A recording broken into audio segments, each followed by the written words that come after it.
Hey, welcome to Tech Talk Taco Tuesday. And strippers. And strippers. That's how we get the YouTube numbers up. Yeah, Tech Talk Taco Tuesday. This is the show where we talk about motorcycle and motorcycle-related products. Tonight, we are blessed to have a super special guest. I consider this guy a friend, an awesome motorcycle rider, taught me a lot about life. It's none other than Crazy Nate Sciacqua. Are you laughing at your introduction? Yeah. You understand? Because I'm crazy. You understand? Hold on a second. I wanted to do something that I wanted to do right here because this is a professional show and we usually do stuff. And for some reason, I lost. Oh, here it is. Everybody was supposed to clap. So fully professional. Nate Sciacqua is here at Tech Talk Taco Tuesday. Say hi to everybody on the Instagrams. Hi, everybody. You know Instagram. Your Instagram account. What is the Instagram? It's don't worry, all the kids are doing it. I'm only kidding. Oh, you have an Instagram account? Of course. Oh, okay. What is it? Doesn't everybody? I don't know. No. No, of course I don't. Of course I don't. Not everybody has an Instagram account. No, so I'm one of those. Yeah. So Nate's joining us. Nate, actually, I really been waiting a long time to get Nate on the show because he came and did our Better Rider podcast. And so you're considered what we call you're kind of a guest, but sort of co-host. Yeah. Okay. Yeah. So in the Better Rider podcast, Do I get paid more for that? Yes, okay. double. Good. Double. Okay. Yeah, double when I guest is just you kind of come in because you got something to pimp, and then co-host you actually are expected to do some work. So I'm going to explain to you what a co-host has to do because I've had like 13-year-old kids successfully co-host this show, so it can't be that difficult, right? No, I don't know. You don't know? I don't know. Well, back to the Better Rider podcast. Nate had you like to take the microphone and just push it away from yourself because you didn't want it in front of you. It's like this little guy. He makes me nervous. Okay, we'll just take care of him too. No, I'm only kidding. Okay, it's not. Don't be nervous. Don't be nervous. Okay. So we put him on we strapped him into the headphones and put the microphone. Just said, "Don't touch it." Okay. So the job of the co-host in this show is sometimes you get to read some questions and things like that. But basically, when I look like I'm thirsty. You get the tequila, don't you? I have tequila. That's what Mark Daniels. That's why Mark Daniels calls it Tech Talk Taco Tuesday and adds an extra T, which stands for tequila. And you will get some. This is very good tequila. It's brought to by one of our students. Can't wait. Yeah. So, but when I start looking thirsty, I'm all. You start talking. Don't laugh. Just talk. I start telling you not to drink at all. Mm-hmm. Hey, Nate, can I have you bring the mic down just a little bit up by your eyes, and I want it down by the by the mouth. Yeah, there you go. You probably quit playing with it, or I'm gonna fix your voice. Okay. So, anyways, Tech Talk Taco Tuesday number 167 would not be possible without the support of some of our sponsors. And despite the shirt that I'm wearing, Yamaha is one of our main sponsors. Yamaha makes really nice motorcycles.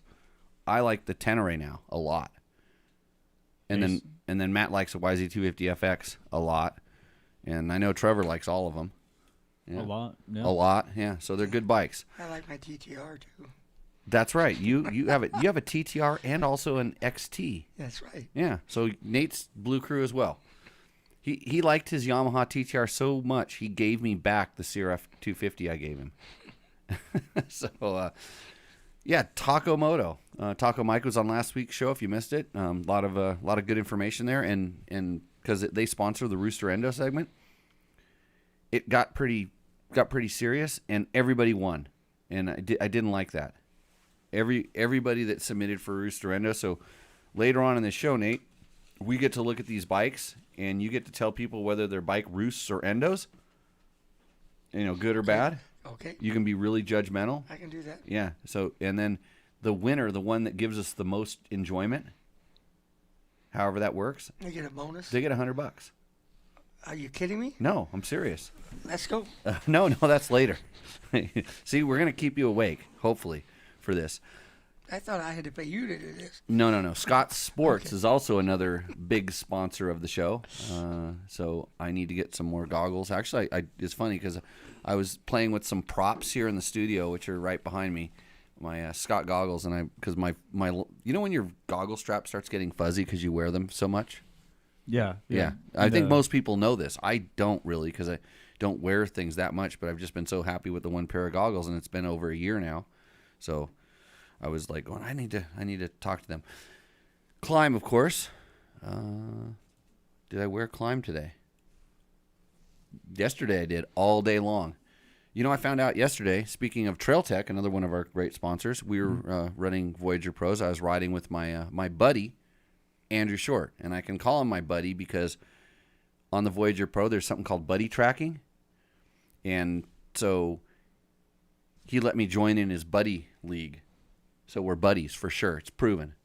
And we got to, buddy around all day long on the motorcycles with our Voyager Pros, which was pretty cool. Fasst Company, maker of the flex handlebars. That's the reason my wrist feels so good today. I was able to work underneath the truck. Yeah, had I rode with not flex handlebars yesterday, I'd probably be complaining about my wrists. Make sense? No, I agree. They really work. Nate was handing me tools while I was underneath the trucks. Of course, seat concepts, bulletproof designs, and double take mirrors all on board for the show. Support the companies that support this sport and support this show. All these companies make really good stuff. If you have any questions, reach out to us. We can probably answer them, and we actually have some discount codes for some of them as well. Same thing. Reach out to Matt, and then he'll reach out to me, and then we'll ask Nate if we should give you a discount. Okay. Is that okay? Okay, I can do that. That's the way it works. We also have Amazon and Rocky Mountain links. You guys have been slacking lately. I know George spent a lot of money on Rocky Mountain the other day. Probably didn't go click through our button. He probably had another friend that was more poor than us that he, gave it to. Same with Amazon when you're buying television sets and all the holiday shopping. Try to click through our little link. It does make a difference. And that way I can actually afford to wear nice clothes, not hand-me-down jerseys of motorcycles that I really like. I'm thirsty, Nate. Tequila. No, later. I promise. You're thirsty. Yeah, no, I'm going to just work on my beer. Look at my beer. It's a Shiner holiday beer. Fantastic. Does it have alcohol in it? Probably. Maybe a little bit. That was actually pretty good beer. Yeah. So, okay. We're going to get right into the, somebody says, I need a Husaberg flag. Do you know how much I like Husabergs, Nate? Not really. No? What I was thought you didn't. you thought I didn't like my Husaberg? Oh, you've been around me when I've been working on them, when I That's start right. cussing and That's stuff. right. Okay. Yeah. So the reason we had Nate on the show, besides he liked to just push his microphone away from his face, he was absolutely hilarious on our show called Better Rider, which is our riding school show. Yep. And he's part of the family there. He's been driving our chase truck for how long? Oh, I know. Jeez. Since a few years after I was born. Yeah. A long time ago. Yeah, a long time ago. And somebody, actually Andrew asked me, and he goes, "How do you know Nate? Where'd you meet Nate? Do you remember where we met?" Yeah. You're not allowed to say the name of the mountains. Why not? It's super top secret. Is it really? Oh yeah, no, we don't talk about locations here. But so we were up in a mountain someplace. You were riding one of the outlaw trails in those mountains. Back then there was no such thing as an outlaw trail because it was an open area. Oh yeah, you could make that argument. It was. I remember when they made us document all the trails.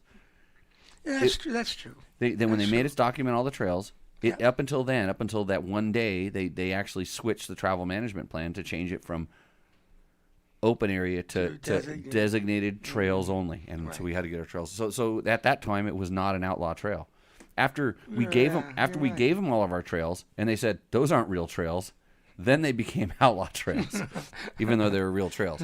So so you were on one of your maybe it was called One of the designated trails. maybe it was. It actually was. It's that trail where we met is a designated Forest Service numbered trail even back then. Really? Yeah, it was. That Wow. was one of 3. Why was I working on it? because nobody rode it back then, Nate.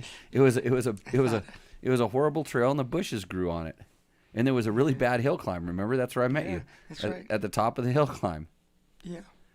Yeah, There and was then a couple other people with us you were at the time. Yep, Dick Romas was with you, and I had my girlfriend. Yeah. Remember my girlfriend? Yeah, she was a cute little thing. Yeah, but she couldn't make it up the hill. Well, that didn't stop you. No, from hanging out and talking with you guys. You had to keep hanging out with her. Right? No, she did. You remember that we sat up there, and you're like, hey, are you riding with somebody? I'm like, yeah, it's my girlfriend, and you're like, oh, really? Because you knew where we were, and so you could kind of hear, and then like it stopped for a while. Then after a little while, you hear the bike start again, go down, and another run. And I think Dick Romas, who's with us, Dick's like, well, aren't you gonna go help her? I'm like, no, she's fine. She'll ride right up here. She'll get up here eventually. So now she's my wife. Yeah, amazing how that worked. She rides pretty damn good too. Did you notice how I got in trouble this weekend for cutting her off, like interrupting her? Yeah. Did you notice that? I didn't notice that. Yeah. It's okay. At least you didn't forget what you were. At least your brain didn't shut down halfway through an explanation. Right. So I was. Did you? Yeah. Go ahead. Go ahead. I'm getting really I think Go ahead. that's a common occurrence among married couples who ride Okay. I think just in general. in general. But I started to feel bad. I started to feel bad that she felt that way, but that didn't stop me from continuing to do it the second day. So, you know how that works, Nate? Yeah, I do. Yeah. So Nate has some amazing stories that we're going to try to peel out of him. You may know Nate. If you don't know Nate, Nate's like legend. You've had some pretty good racing success. There's this book. You play a starring role in this. Yeah, I do. In Monkey Butt. This is Rick Simon, Super Hunky's book. Yeah. And I kid you not, you are in one of my most favorite stories in Really? this. Oh yeah. Guess which one? Was it one of the true ones or one of the makeups? I'm only kidding. They're all true. Every single one of those stories I know is true because I know Rick and I know you. He And kind of embellishes them at some places, but they're really true. right, but that's what makes a good story. Yeah. And the longer you wait to tell it, but he wrote it down, so now it's like written in stone, and it's true. The driving out to Baymare in the trailer that outweighed the car with That's true. with chains That's as tie downs. Right. Because you're known to be a big spender. You buy the latest, greatest, best stuff. As a teacher, I didn't. Street sweepers made more money then than I was making. Yeah, I had to be frugal. Okay. And so you welded this trailer together yourself? Oh, heck yeah. With all the parts I got from the mountains that I used to ride my dirt bike through the oil fields in Right. La Cienega. Okay. Yeah. And it weighed a ton. A lot. Yeah. Right. And then this is during the gas crunch. And so Yeah. since you didn't want to spend any money on gas either, you used to what did you call it when you would not slow down for the turns or Oh. Oh my goodness. I do that all the time now. Oh, it hasn't changed. It hasn't changed. Even though You gas put it in neutral and coast. Okay. So It's a free ride. so there are these 90-degree 15-mile-an-hour turns on the way out to Baymare. If you know, that's just the way it is. There was like 4 of them the way you guys would come. Right. And there was There's only one way in and out to Baymare. right, but you'd go up You had to go what's through what's orchards name what's his and name? stuff like that. Yeah, you're zigzagging through the orchards and, Yeah, and I'm yeah. thinking it's not Balcom Canyon, but there's a couple the roads, but they're just a 90-degree turn, no stop sign, no nothing. So you Well, it wasn't exactly 90, but it was one of those really sharp turns. Oh yeah. no, they were full on 90s. Well, okay. There were no crosswalks or anything. Right, there was nothing else there. So you'd hypermile it is what the kids call it these There days. you go. There Yeah. you go. Yeah. Put it in neutral, coast. And then what happened? We kind of lost a couple of bikes. That's a long story, but you got to tell it. No, I don't want to tell it. People should read Rick's book. Actually, you should go if you haven't read Rick's book, because I'm going to write Monkey Butt 2 eventually. I keep saying I'm going to do this. I just need to get my ass around to doing it. It's one of my projects. I only have like 3 projects on the burner right now, so it might come up pretty soon. So Rick kind of tells the birth of motorcycle journalism, dirt bike journalism specifically. And actually, really, he was one of the first people to ever, kind of tell it like it was. He created the first magazine. Right, first dirt bike magazine. That's correct. And I don't know if it was the first. He just took it over. Because it was Modern Cycle, and it's all in the book. The full dirt bike. Right. The others were quasi. Uh-huh. Yeah, so anyhow, there's some good stories about that at those times. And it's what? It's available on Amazon. On Amazon, yeah. Then really? did you book? toss that link up in the chat there, George? Try and do work there. Is the monkey gallery, the peanut gallery microphone on? Does George come in? Bob, usually we have to tell you to quiet down, pipe down. How you doing today? He shrugged. Get quiet. So I'm literally trying to do a mic check here live on the show, and you just shunned me. I can have you excommunicated. I think that's the word we use around here, right? Sure, excommunicated. This is good. Tell them to talk and they shut up. Yeah. Oh, wow. We'll see how this goes. I don't have any questions on the YouTubes, the Instagrams or whatever this one is. I think headed to the tubes. Oh, so some people are moving over. Favorite trail beer? I don't drink beer on the trail, but if I would, it would probably be. Okay, I had one on the trail. I was just going to say, wait a minute. This one time? Yeah, I remember sometimes we used. Well, it was only for lunch. Yeah. Yeah. Okay. It depends on the day. Yeah, it depends on the day. So, let's see. Those are the kind of questions that we can answer here. We can answer 9 out of 10 questions without referring to a reference manual. Okay. Nate, what was the biggest race you ever won? Oh, the Greenhorn. Greenhorn Enduro. That's right. And you 500 miles. All right, and you won that on a. Now I'm digging into the Yamaha. It wasn't a magazine bike. It was mine. Oh, it was your bike. Yeah, it was mine, but it was with the magazine.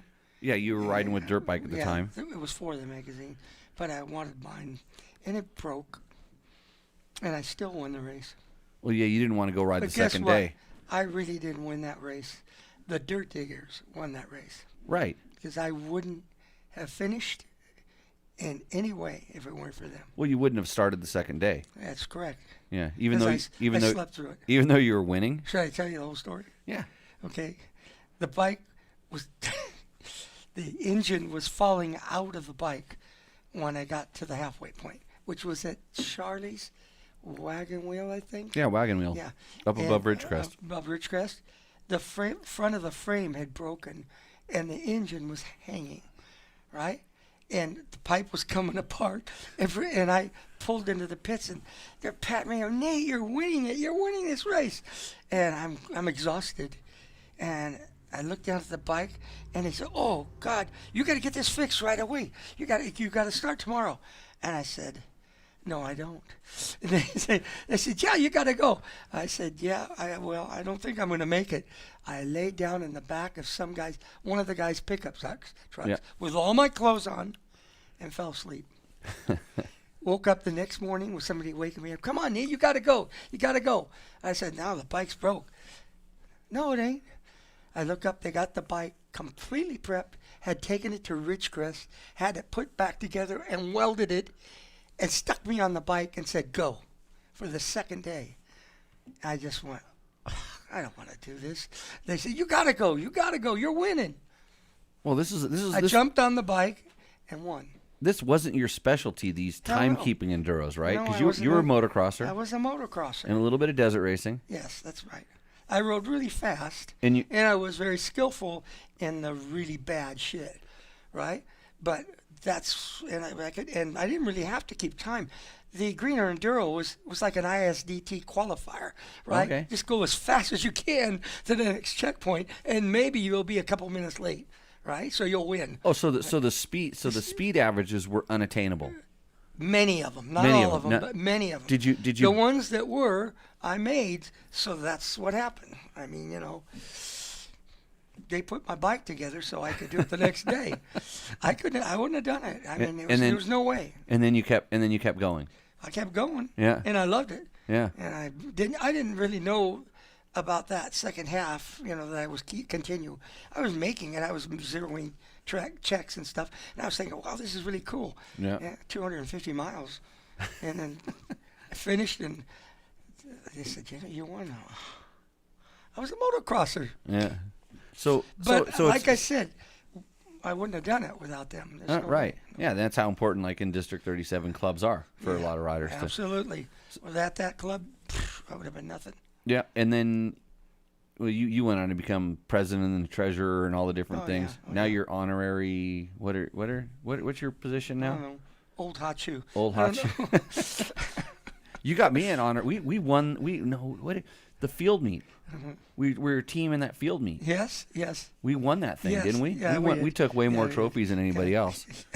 But that's cheating. That's you and me. I mean, Oh, we were cheating? no, we're cheating. I just didn't- by how do we cheat? being who we are. Okay. I mean, when you get going, you really go good. Yeah, you loaned me your wife to eat a hot dog off a stick. That we rode underneath. Remember that, Marlene? Yes. Yeah. So yeah. Hold it good enough for you? We won. That's what we got. That's all that We got a lot of trophies. So what do you think of these kids now that quit when their graphics get dirty? Prima donnas. They never ride up with their engine hanging out of their frame. Oh my gosh. They can't ride for 2 days either because they got to post on like the I think it's Instagrams spent and too stuff much like time that. doing that stuff. Yeah. So yeah, good times. I'm not super familiar with this story, but I wanna know there was a time when you had a rope wrapped around your gas tank. That's a good one. I want to know. That's a really good one. I want to know more I about. told you. Did I tell you my first bike was a Super Hawk or a 305 Honda? Well, that's how you got to work. Yeah, that was my first dirt bike. Okay. Right? I rode it back and forth to work until I went through the oil fields, and I did it. No more going back and forth to work. What I did, I would get back home and I'd put the headlight, and everything else back Right. on so I could ride it to work the next day, right? And all that. And so that's what I used, and that's just the way it goes. Okay. But- so about the rope. So anyway, it was a very heavy bike, and there's no way I could get everything weight off of it besides taking the headlight and the tail light and all that stuff off, except for I got this bright idea. The gas tank must have weighed 20 pounds. I mean, it's solid steel, Right. and it's reinforced, all this crap. I mean, and I thought if I could get rid of that goddamn gas tank, I could fly. That's what I was thinking. I could get rid of that thing. So I got a plastic gas tank. They used to manufacture aftermarket gas tanks. Right. It was all black. This one was black plastic. Right. Right. I guess it's most for motocross mostly. Right. But it had no mounting features to it, like a little tab sticking out where you could mount it to the frame. Right. Right. Or it would slide into little catches Yeah. like the real one did. Uh-huh. Right. So it didn't want to sit on the frame and just stay there. Right. And that's another thing. Most of those things, the Super Hawk or the Yamaha, my street bike, the frame was really narrow. Okay. Right? And so this thing went over the frame and kind of wobbled. It Okay. wasn't tight on the frame. And so I tried it's plastic. Yeah. Well, how the hell you mount a plastic gas tank to the frame? It's just not possible. I can't drill holes in it. Okay. So I tried wrapping a rope around it, right? and then tightening the rope as fast as tight as I could, and then trap it. And so I tied the rope around the gas tank over and tighter, and it squeezed the gas tank in around the frame so it didn't rattle and it didn't fall out. Because the first couple of times I rode it, the damn thing came off, right? Because I couldn't keep the gas tank on the frame. And this worked. It worked really well. The tank stayed there and everything was great. Oh. I come to the starting line. Guys are going, "What are you doing with that frame?" And I said, "Well, you never know when you're going to need a tow rope."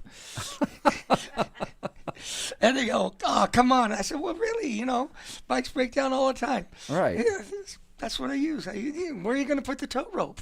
Right. Okay. So there it is, wrapped around my gas tank, so I know where it is. Okay. I didn't tell them I was holding the gas tank on, but I did that.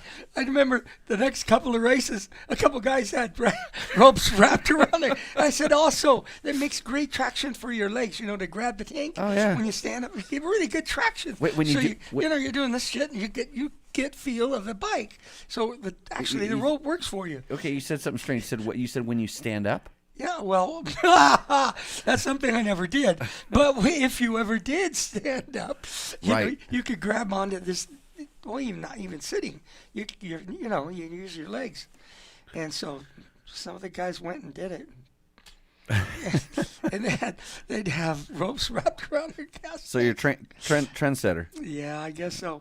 Well, that doesn't finish the stage. I did pretty well in the races. So On a Honda 305. Yeah. Oh, and that's Super another Rock. thing. I got to tell you what I did to the 305 to make it go fast. Uh-oh. Well, I know you drilled holes in it. Oh, absolutely. Everything had holes in it. Yeah. Hundreds of holes. But it's got a stator on it. Uh-huh. It makes the electricity. Right.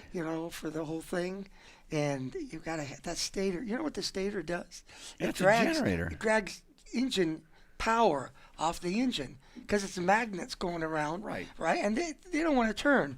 So a stator really drags a lot of horsepower. The bike, it goes whirr, whirr. You take that stator off, and it's boom, boom, like a two-stroke. Yeah, so you went total loss. Absolutely. I know this. Cut the crank off. The weight on the end of it, the weights for flywheel? The flywheel was huge. Yeah. Right. Without that, the engine, it was like a race bike. Yeah. It really cool. I mean, it wrapped really cool. So I cut it off. Yeah.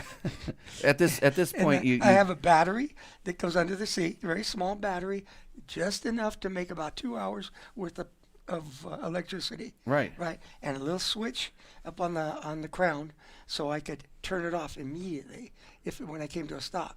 Oh, because if the points were Could shut, drain the battery. Drain the battery right out. Right. I know this. So I had click, click, click, click all the time. We did this on our XR75s back in the day. Did you really? Yeah. How I know neat, total. yeah. I know total You loss. might have learned it from me. I didn't like it though. It made them rev too quick. They made That's it too right. snappy. That's right. It revved. But those bikes, if you didn't do that, they didn't. The rev is a blah, blah. This is boom, boom, boom without the stator. So you didn't realize this, but by doing that, with this limited battery power, it's just like electric bikes for you. Exactly. Yeah, you were early electric bike pioneer. I never thought about it that way. Yeah, where are you going to get electricity out in the desert to make your bike spark? You don't. You come to a stop. So it's only made to go a couple hours, which is the time of a race, a desert race. Right. Other than that, it would never work. No. Yeah. No. So good. Yeah, good on you. And so about this drilling holes, and I know a lot of old dudes, Drill holes in everything. You drill holes in everything. Mm-hmm. Yeah. I do. Still now. Did you look at the bike that I gave you? Yeah, it has a lot. You drilled holes. It looks like Swiss cheese. You drilled holes in the steel sprocket. You probably could have just talked to me. We could have got you aluminum one. Did you look at the foot pegs? The foot pegs, the brake pedal. The brake pedal. I'm lucky you didn't drill holes in the frame that I know of. You didn't look at the frame, did you? Well, in that little V and that little triangle. Yeah, I saw those. Yeah, make it lightweight. And then of course you spray painted it black. Of course, because it couldn't be seen. But only on one side. Yes. You want to tell everybody why that bike was spray painted only on one side? Because I often had to ride it from my house to the mountains where I was going to work on trails. Right. Right? Well, I'm working on trails that were like quasi street legal or quasi legal. Right. Right. Whether it's legal there to work on the trail or not. Yeah, you're supposed to have a license plate to be on that road, and all then this stuff. yeah, I know. But I had to I left the license plate on the bike.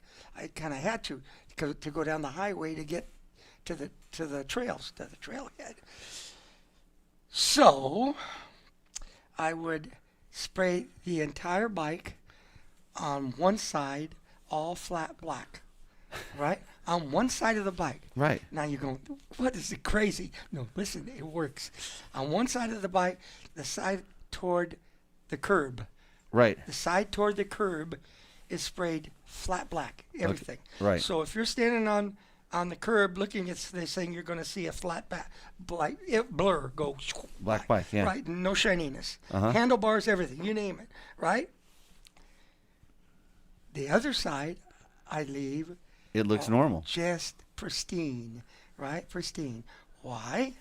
It's because the left side, if you stay to the right of the road, is always facing the outside when the police officers are going by, this way or this way. They see a completely street legal bike with everything on it, all nice and pretty. Right, yeah. On that side. Yeah. Right?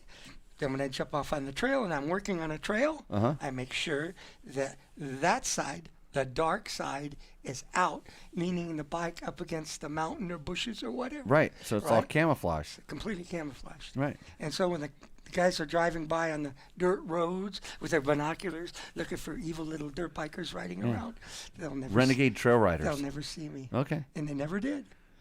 Of all those years, I So never got caught. I had heard this I've heard this story before, but I also kind of thought that maybe one side was normal and the other side wasn't, because there was a time and I think I might have been working with you that day where you lost your motorcycle Oh, that was the reason why.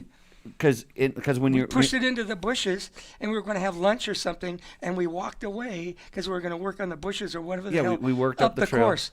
And then we were finished. We were going to walk down and get the bike and go. You were there when I that was there, happened. yeah. We couldn't find the bike. No, I left. I swear to God, I don't remember how long it took us to find the damn thing. I figured I went back, got we my were bike. stuck and- in the bushes. Yeah. Nothing showed.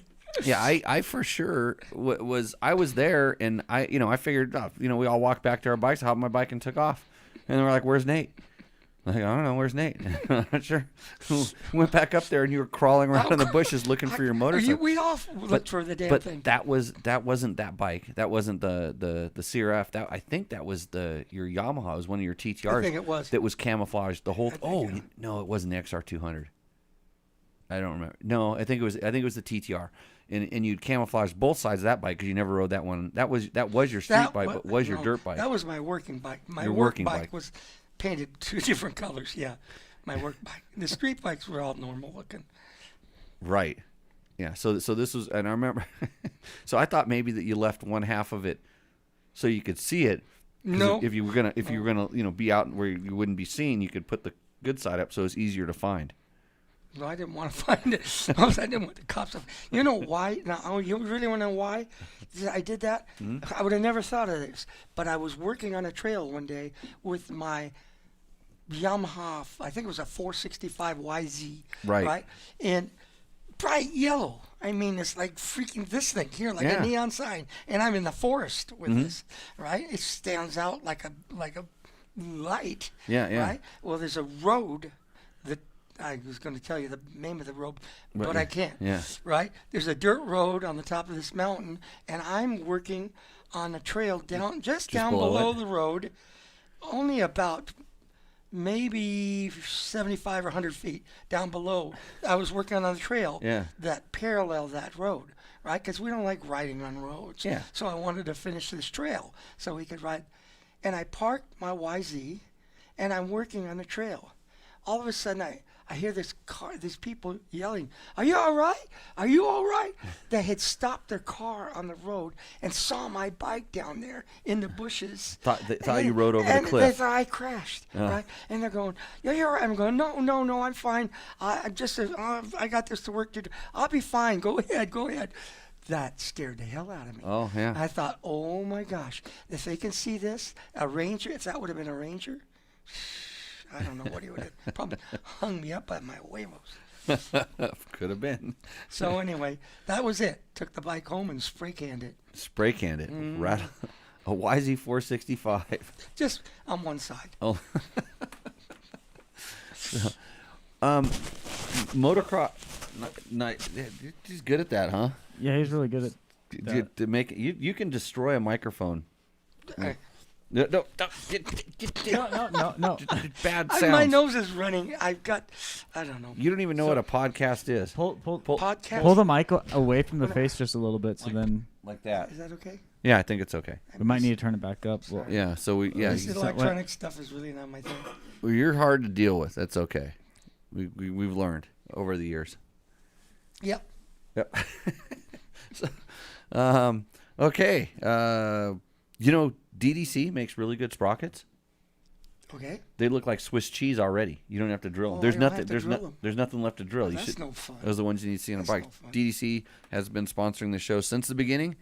Go to Oh, that's- ddcracing.net. They're making lightweight sprockets. Lightweight stainless steel sprockets. So not Excellent, only they not weigh anything, they never wear out. No, if it's stainless steel, that's right. Instead of aluminum, Yeah. God, they wear out so fast. Right. That's why you want some DDC sprockets for your dirt bike. They make them for all the late model stuff. And I have them on my KTM adventure bikes. I need to get them making ones for Yamaha Tenerays. NYZ 250 FXs. They make Yamaha, though. They make Oh. those. For sure. Nice. Yeah.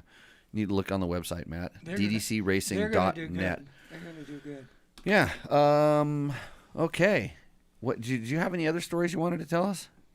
Okay, Nope. Now they're kind of X-rated, so you don't want to. I'm not gonna. X-rated.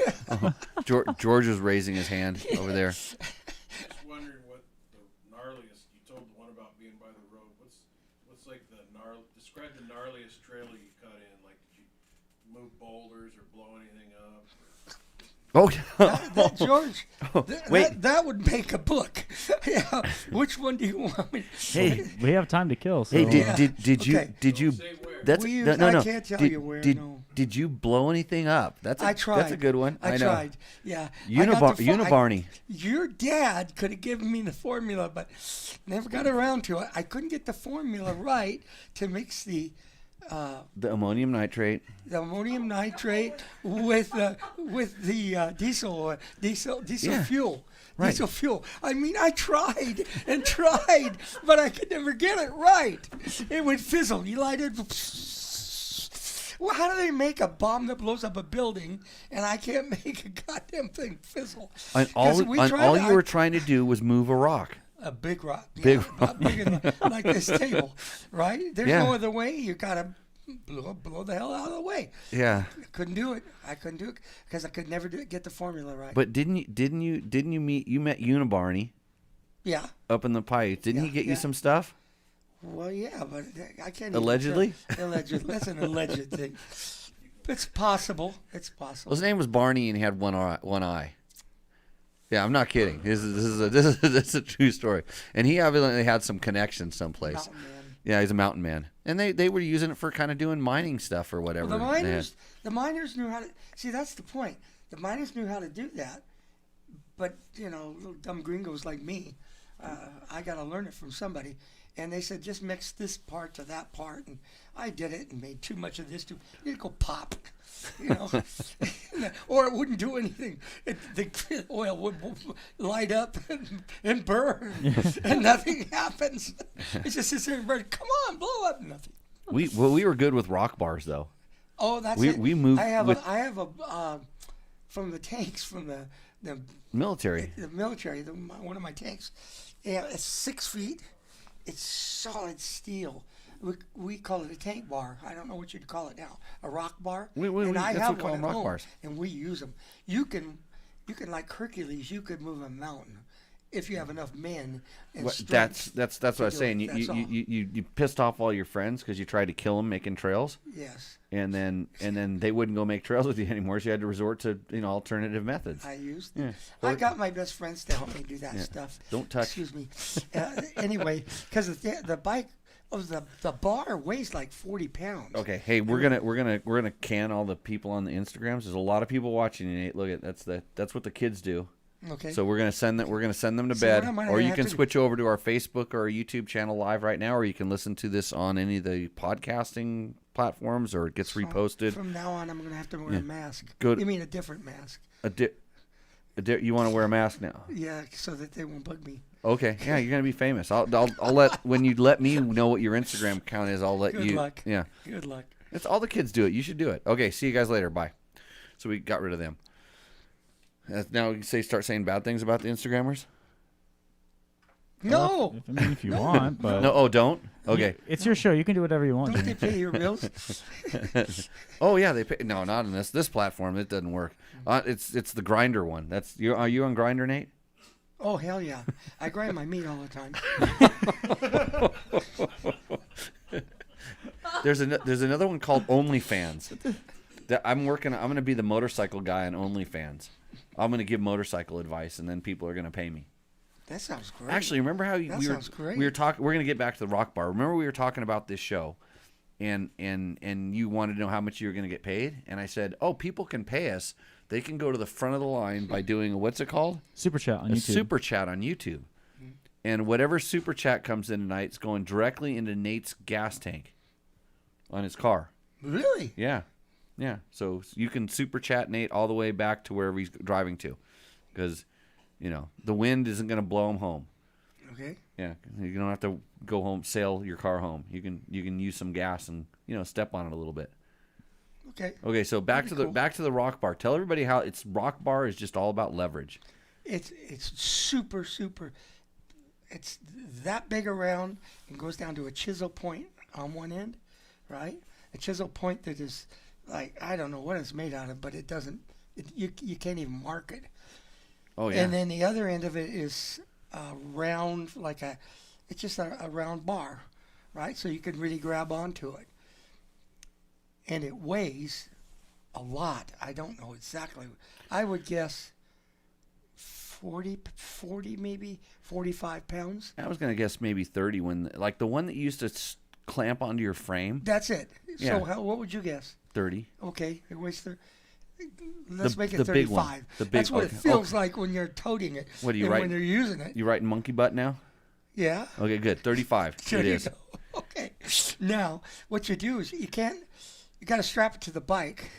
I use hose clamps to the frame, but you can't let it sit on the engine.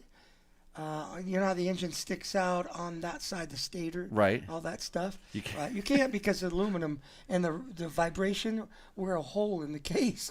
So you got to. I made a little wooden block and wired it to the frame there, so it sit right on the frame, right? So that when I want it, all I do is have to I have a hose clamp, one hose clamp on the frame in the back, right? And that's solid.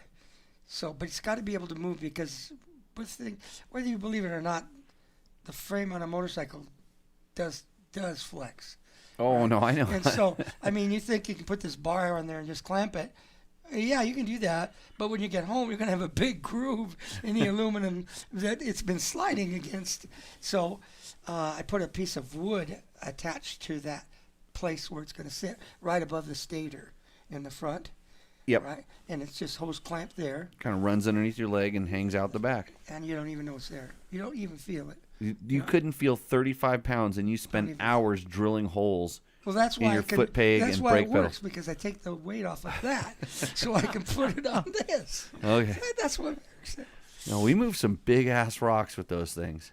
Oh, you rock! You can with that and some boulders that you can get, and Yeah. and 3 or 4 guys, you could move this table if it's a solid boulder. Yeah. You could roll it or slide it. You can do whatever you want. Yeah. It's amazing.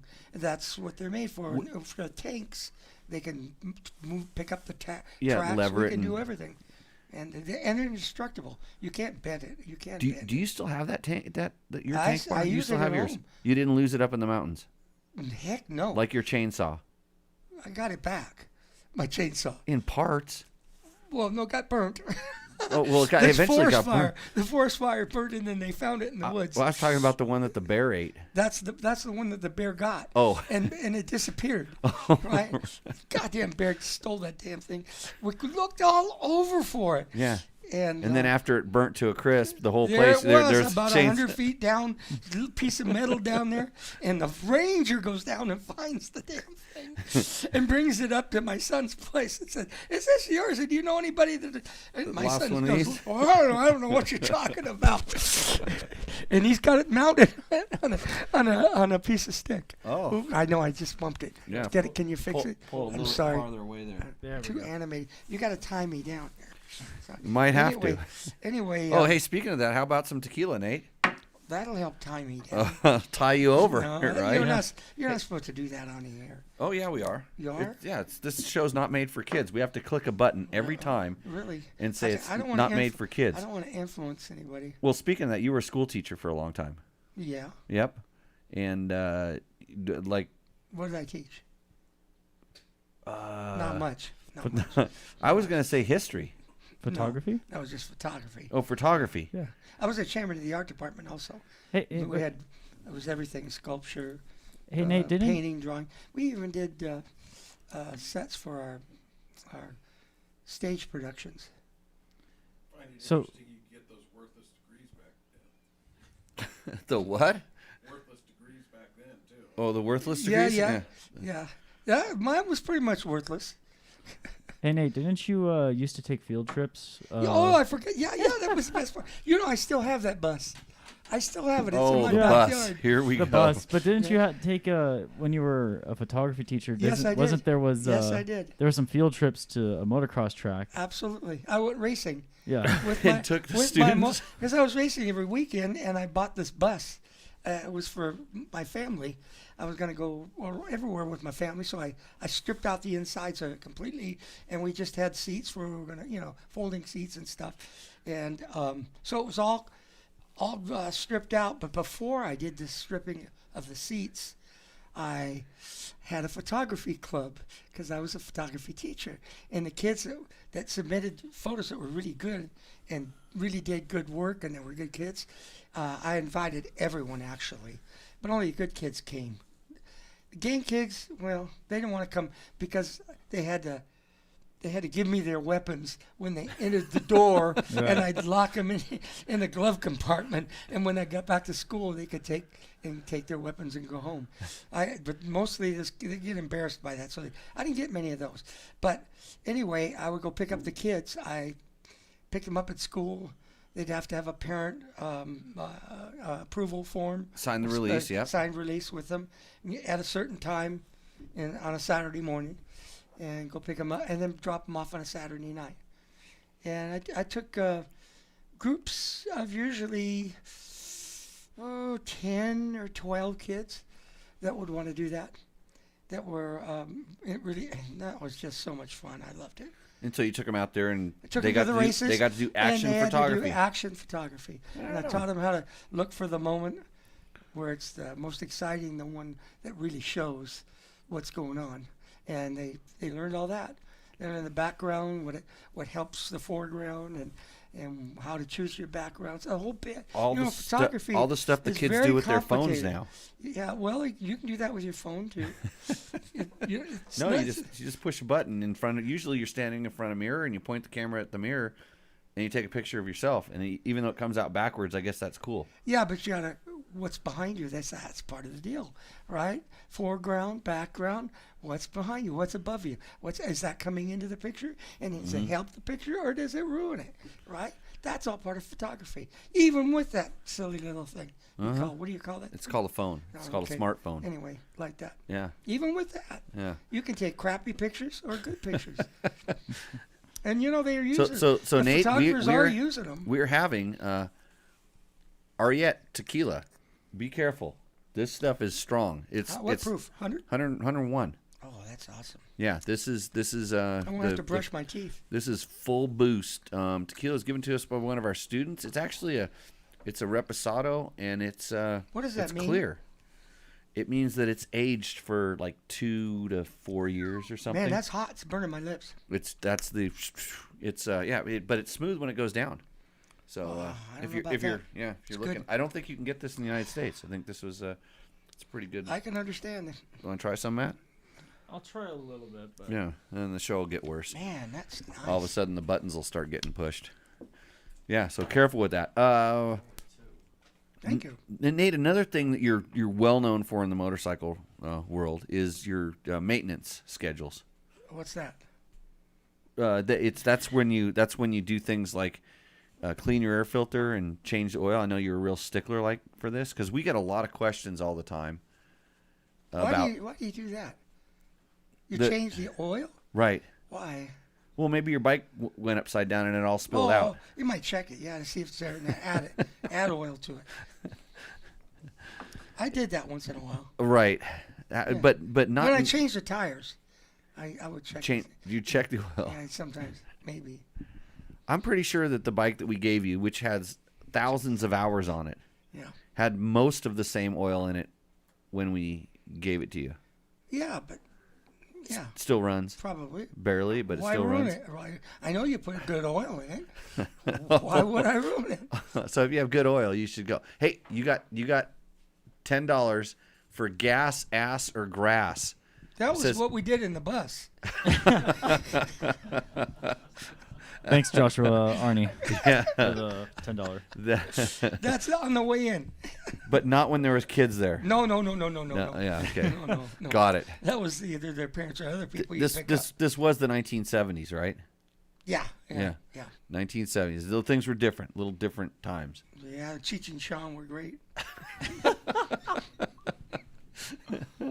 So, okay, so oil changes when you just add when it gets low. That's your program. Yes, you got to do that. You got to do that.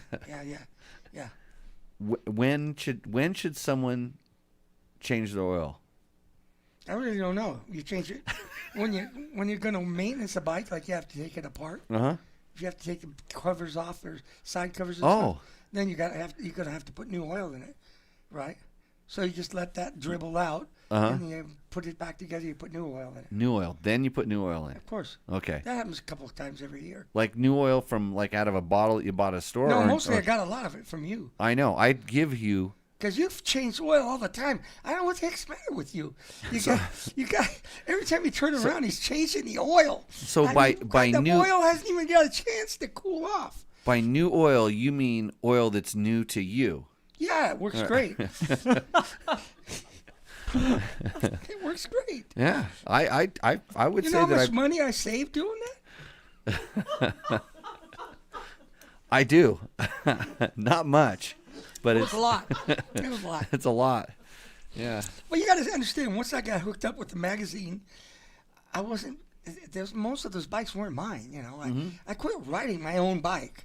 Why would Okay. you ride your own bike when you can get them all free? That's what I always You say. know? Yeah. And who cares if they don't handle just perfectly or exactly like your bike? So what? They're free. Uh-huh. And the same thing with the oil and the tires and all that. Mm-hmm. So, I don't know. Did I change oil?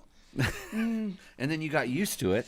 So And when you then had your when I own got my bikes, own bike, why do I change? Hey, none of those broke down, so why would mine break down? hey, Nate, are you going to go to the motorcycle industry celebration at the Hot Shoe Hall of Fame? You going to go there? I doubt it. I think you should go. I don't know. Actually, Marlene, you should get him inducted. Where is it? It's in Vegas Ooh, on that sounds like January 28th, No, wait a Saturday, minute. January 28th. How much does it cost? This is the best part for you. Let me read right here. It says, event is free. Okay, maybe I will go. There we go. That's it. I knew it was priced right for you. You just have to register. I gotta see this. You have to register at Hot Shoe HOF. That stands for Hall of Fame. Hot Shoe Hall of Fame. They're gonna play on Yeah, any but Sunday. you know what? I'm a They're motocrosser gonna play on any Sunday too. and a little off-roader too. Do they? Are they going with? Oh, they're going with motocross. Yeah. No, you can. Because most of those were guys with the hot shoes. Like when I joined the Dirt Diggers, Right. They were all that. They're sideways guys, speedways and half-mile races and stuff like that Right. on the big Triumphs and Nortons. Yep. Big. There's a lot of those guys in this. And Yeah, then- there but- would be. There but- would be. But they've opened it up to all forms of motorcycle. You get a hot shoe if you were a flat track. If you had a shoe. Yeah, I never did that. Yeah. I didn't- raced a couple of those. Yeah. On the guys' bikes, not Uh-huh. my bikes, and that was fun. Did they give you a They shoe? go sideways. Did they give you a No. steel shoe to do it? No. Oh, you What- yeah. because you're like me. You're like, if I'm putting my foot down, I'm going slow. You did it feet up, right? Absolutely. Yeah, fastest way around the track. Absolutely. That's what I tell them. But Feet up slides are the only way. yeah, but no, so yeah, Hot Shoe Hall of Fame, January 20th. Ask Nate about when do you change the front sprocket on your bike? Oh yeah, when do you change the front sprocket on your bike? I lost the goddamn race because of that. Oh no. I never change the sprockets until they wear out. I let one go a little bit too far. It was the Checkers 220-mile check race. Check chase. I got within 3 miles of the finish line. I'm in second place overall, and the guy in front of me is like putting along. I'm going to blow his doors off. Yeah. I gas the bike, and it goes, and I go, what the fuck? You gas it again. There were no teeth on the countershaft sprocket. It had sheared them all off. No, they probably wore out, Well, that's out the and point. then sheared. You get down to the point where they're so, and then it peeled them all off. You know how I know I that. finished third. You know how I know that sound and everything. I got screwed. No, you should have worked on your bike. A little maintenance would have gone a long ways. I kind of learned that.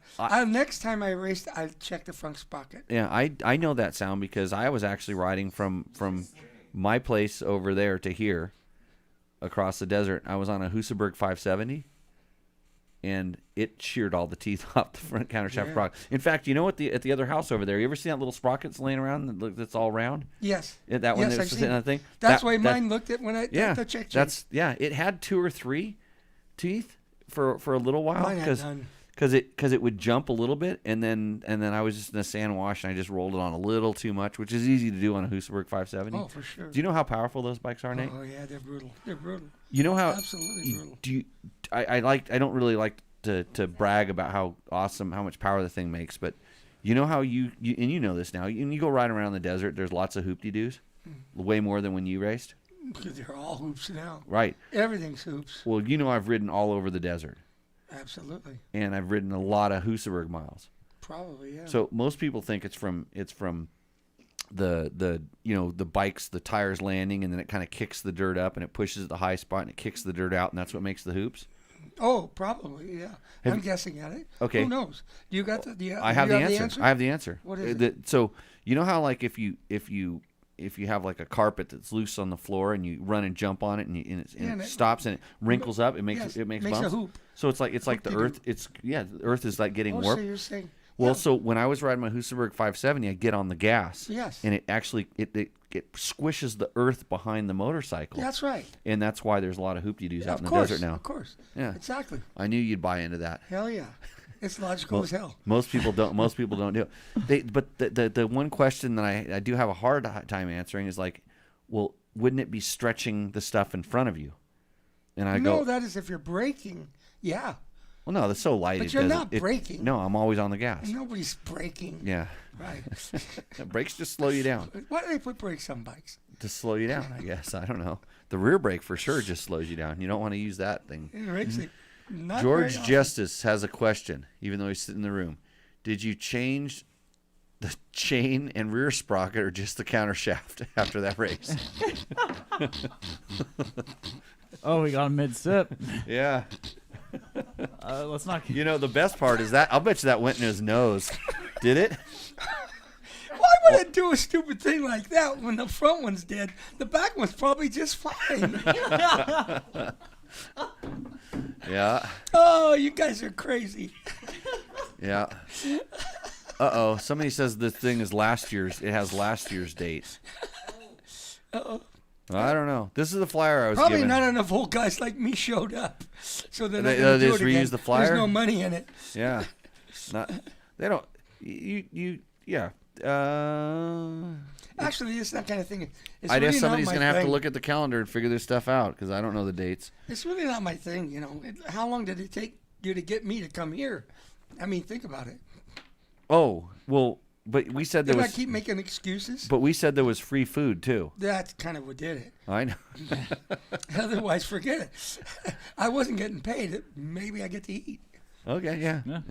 That's where you got $10 coming. $10? Yeah. Really? Yeah. Somebody already. It's like they.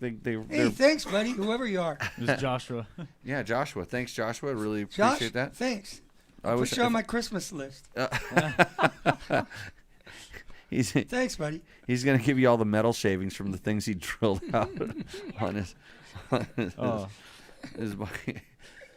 Well, Okay. is this a good time to take commercial Oh, break? it's time for a little commercial break, is it? Yeah, You know yeah, what so we're gonna that do, way- Nate? We're gonna take a quick commercial break. Is what we do here. Yeah. What you're looking for a refill? It's commercial, isn't it? Oh, it's a commercial break. This is right. You gave me plenty of time to have my beer, and I only got halfway through it because I was so enamored with the story. So we are going to take a commercial break. Thanks to Fasst Company for bringing you Oh, Crazy Nate on the show. great company. Yeah. Thanks a lot. Fasst Company. You know those kids. You've seen Hell those yeah. kids when they were little kids. Yeah, what's his name?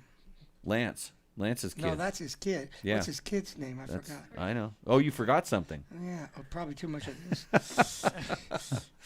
It would be Chris. Chris That's Tidwell. it. It's That's Chris right. Tidwell. Chris Tidwell. He's a great kid. Cool. They make awesome handlebars, and if They're you all think on my bike. I know, if you think they're good on the motorcycles, you should try them on a mountain bike. Really? Yeah, they're even better. Very cool. It's just amazing. Yeah, why not? So- They absorb all that impact. Okay, well, think about that. Watch the commercials, and we'll be back in a few minutes.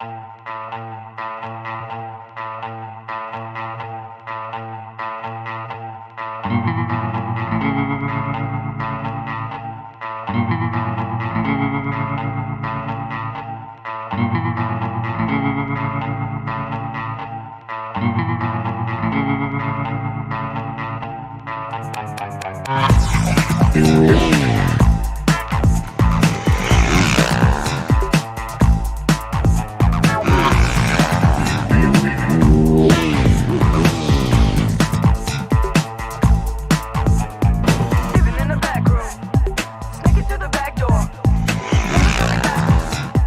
Never gonna get me, never gonna get me.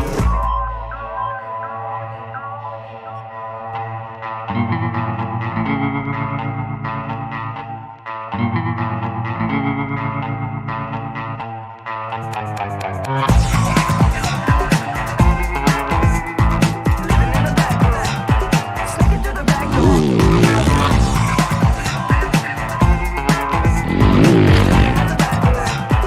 Never gonna get me, get me, get me.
What's up, Moto Buddies? Mike here from Taco Moto Co. What is the Taco Touch? It's the best service in the industry. Virtually 24/7 tech support via email or text, and it's like having a dirt bike doctor on call every day of the year, helping you fix your bike or recommend parts or setups for you.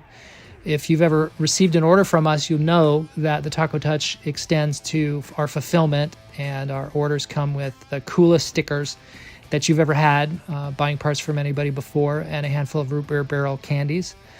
All of our Taco Moto Co. branded components come with a no questions asked lifetime warranty, and we'll even extend out the warranty of other manufacturers, OEM, and aftermarket parts where we can, sometimes for life. We test and tune endlessly and exhaustively and obsessively. We're trying to destroy everything that we can before you get your hands on it to look for weaknesses and to improve it, or to make recommendations to the manufacturer. And if it's something that doesn't meet grade, then we don't offer it on the store. Everything that we carry is something that we have personally used, tested, and ridden, and raced, and knows meets the high Taco Touch demanding standard. Go out and get some adventure.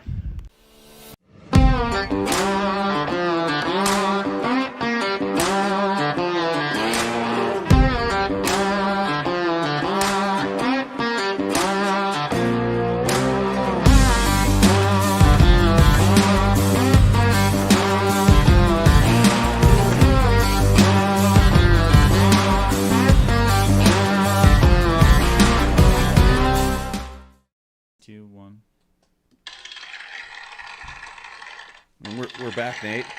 Hey, hi. Hi. This is Tech Talk Taco Tuesday. We're here live on a Tuesday night. We're not eating tacos. No. I had a burrito. Yep. I had pizza. Pizza? Were you looking for? Were you expecting tacos tonight on the show? Yes, but I heard they weren't going to be here, so I had pizza. Okay. Yeah. The taco thing. Do you know how this show got started? Yeah, you were at Romero's. Romero's. That's right. At the bar, and it was Taco Tuesday, and it was great. I loved it. Yeah. Have you done the? Oh, you like Taco Tuesday? Have you done the show? You haven't. No, I didn't do anything. Were you ever? I just you were drank just there. tequila and beer. Okay. It was in a bar. Correct. It was awesome. Yeah, that's how this thing. Somebody said you can't do a podcast.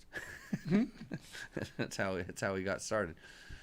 Okay, San Felipe Bob says Crazy Nate rules. Wow, that's great. Yeah, I love it, dude. yeah. Remember? I'll pay you later. Thanks. Were you there? Were you there when we did we went to the field meet with the dirt diggers, and it was against the Hilltoppers. And I think we gave Bob away. We put him on the other team. Did we, Bob? I think he thought, but did they beat us? I don't remember. It could be. We were all drunk. It could have been us easy. I wasn't. I was an upstanding citizen of performing incredible motorcycle feats of challenge. Probably not drinking that much. Okay, so If you were riding, I didn't drive. hey, do we have any questions, Matt? I just brought over the ones from last week. Okay. Because there were some actual questions that people put in, commented and submitted last So week. what we really Okay. do on this show, what we're really supposed to do, and I'm sure this will lead to some crazy ass stories, but people ask us questions, so you submit. Generally on the videos they'll make comments and they'll ask questions. They'll have us answer. So we do it on the show instead of replying to every question individually. We just kind of collect them all and do it on the show. So this is the way this works. I'm going to ask the question, and you're going to do your best to answer it because you are a motorcycle legend.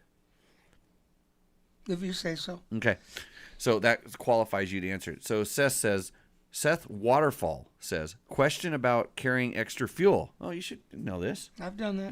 Yeah. I've done that. Just say wrap Go a ahead. rope around the tank. He says, I have a 22 Yamaha YZ250 FX. Stock tank capacity is 2.2 gallons. Not much. The only aftermarket tank option I can find is IMS 2.8 gallon tank for $400. What other options are there for carrying a full gallon extra? Gas bag in my backpack? Question mark. I've done that. No, we all have. It's worked. Yeah. It's worked for me. On a camelback or on your back, not on your fanny pack, on your back. Yep. Right in a container. Yeah, not metal container, flexible. Flexible container. Yes. I've done that. Who hasn't? So I don't know, for the 22, I don't know if they have the big tank that actually swings out into the radiator shrouds. A few years back, there was a bigger tank that was kind of a monstrosity that went out into the I wonder how they handled radiator shrouds. It never rode one. It didn't make a too big of a difference. Really? And the thing is if you don't want the extra weight, just don't fill the tank all the way up if you don't need it. But if you want to go that extra distance, that little bit of weight, That's it's only there for a few miles. That's true. So, what other options? There are people that make actually a fuel safe gas bags, and they're not cheap. They're expensive. That's one thing you can do, and What are they to carry on your backpack or something? or you could get that 2.8 gallon tank and then just carry like a Gatorade bottle, Yes. and yes. then you have your quote gallon. Might work, but Yeah. that is one thing that's tough with the newer Yamahas is just based on the way that they're putting the gas tank under the seat. It is a little bit of an issue. Yeah, that is an issue.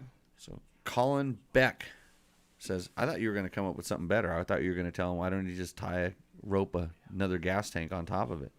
No, you carry a gas can with you, a plastic container with you. Colin Beck says, I'm planning to buy an 890 Adventure R. That's a KTM, by the way. Moto is where I go for stuff for my 500 EXC. But is there a similar go-to place for parts, accessories, build ideas, troubleshooting tips, etc. for the 890? Colin, there absolutely is. Rottweiler Performance is the place to go to for that. And I think that's, Nate, you just got a donation.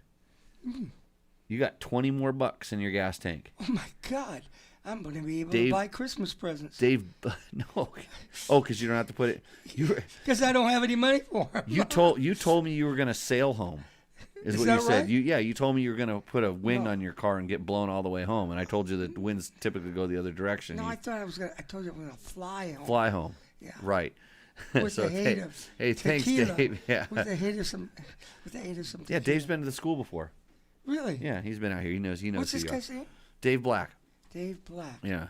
You won't remember. Wow. Don't worry. Don't kill that extra last brain cell. Well, we that's need it pretty for the cool. we need it for the rest of the show. Boy, I could use it.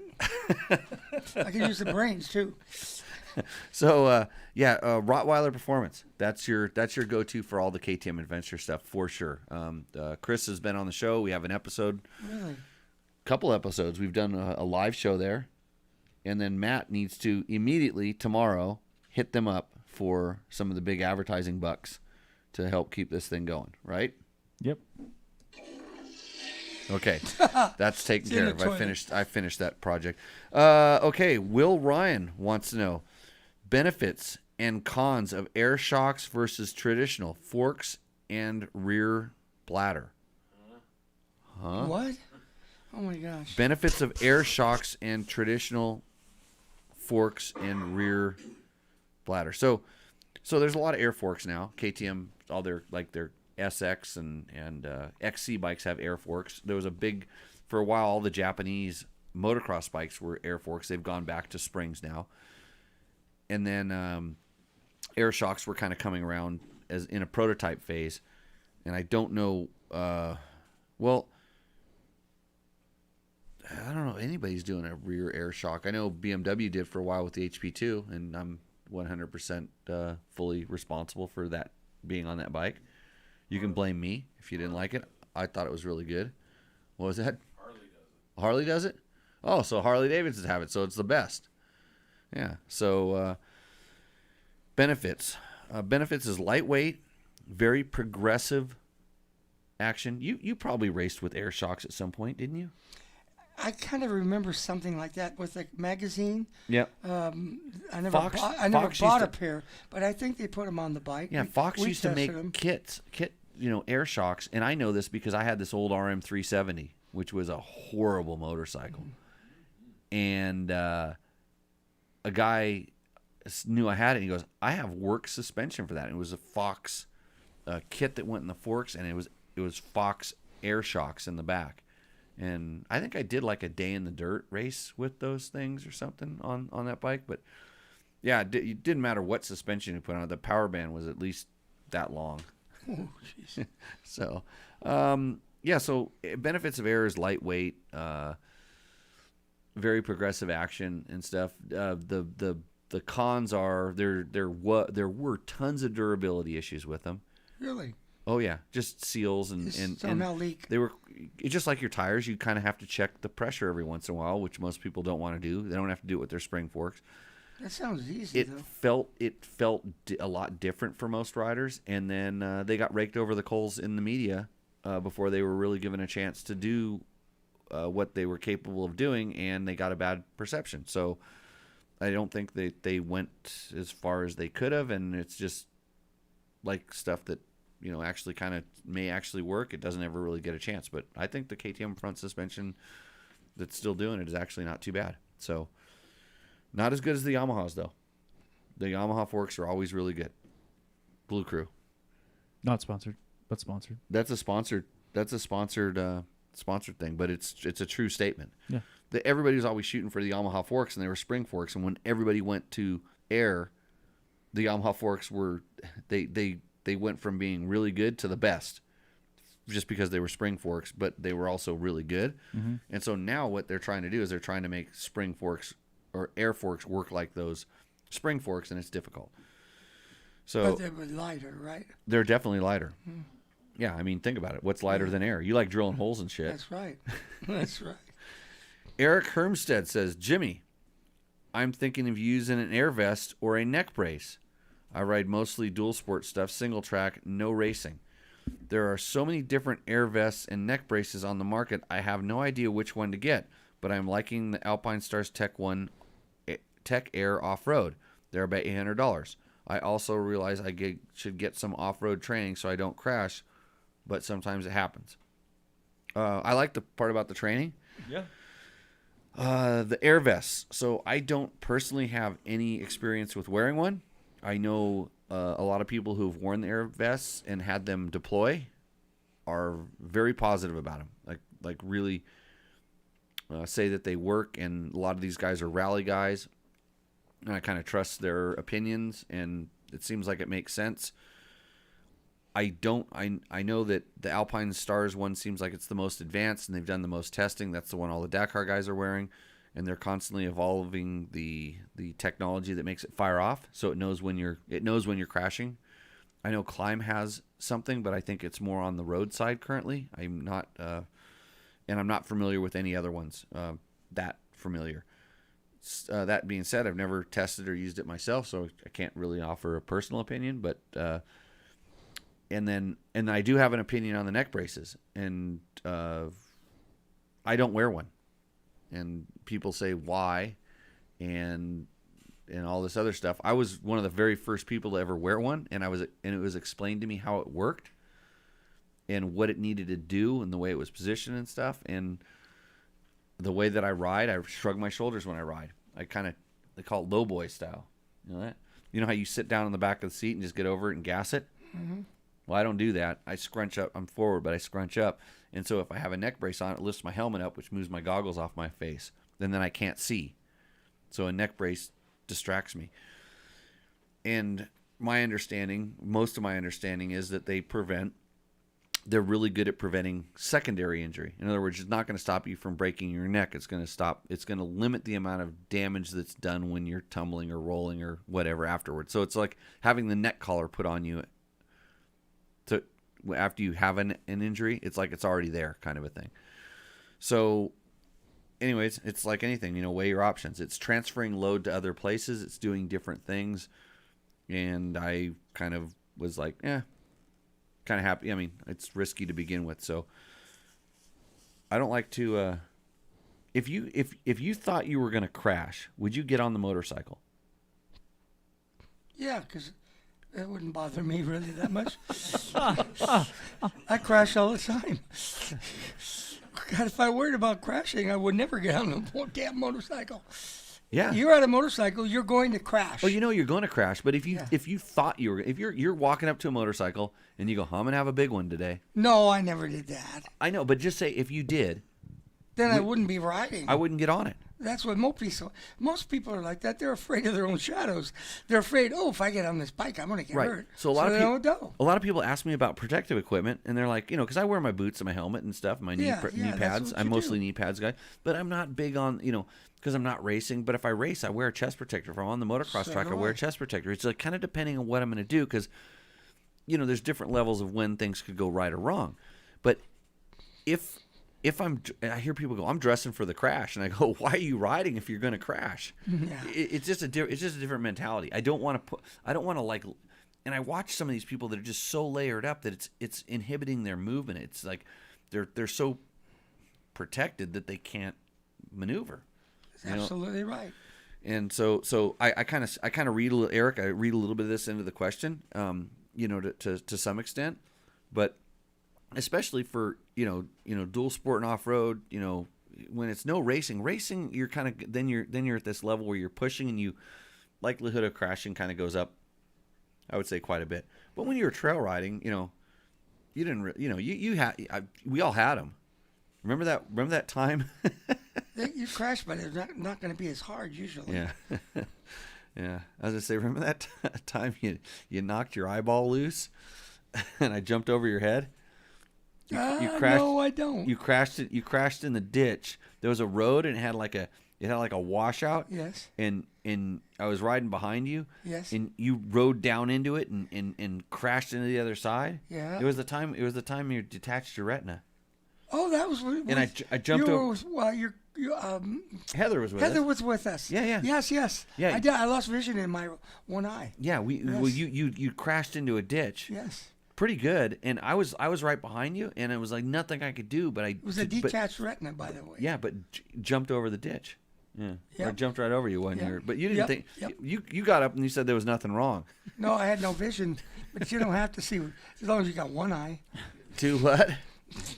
2 weeks later. Oh yeah. Yes. Well, yeah. Heather told him. He started describing what he later on he started describing what was going on, and she's like, yeah, you got a detached retina. You need to go to the hospital now. Yeah, the doctor told me, geez, you shouldn't have waited this long. Yeah. He said it could be he reattached it. Yeah. So I have vision in that eye. Otherwise, I wouldn't. It rolled up just like a curtain, like you roll up a shade. I was in my eye, and it just go. That's weird, really weird. Remember that time you outbroke me between those two logs? I went cartwheeling over you.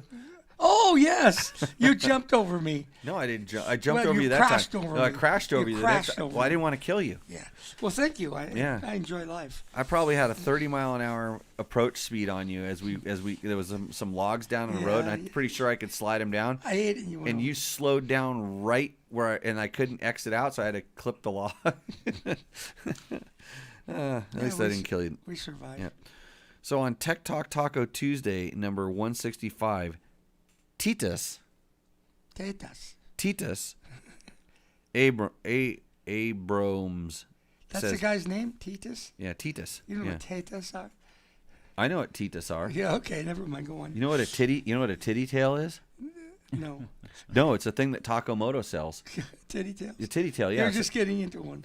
Well, it's a thing, like how the dual sport bikes have this big ugly heavy thing on the back of it with a license plate and the turn signals go.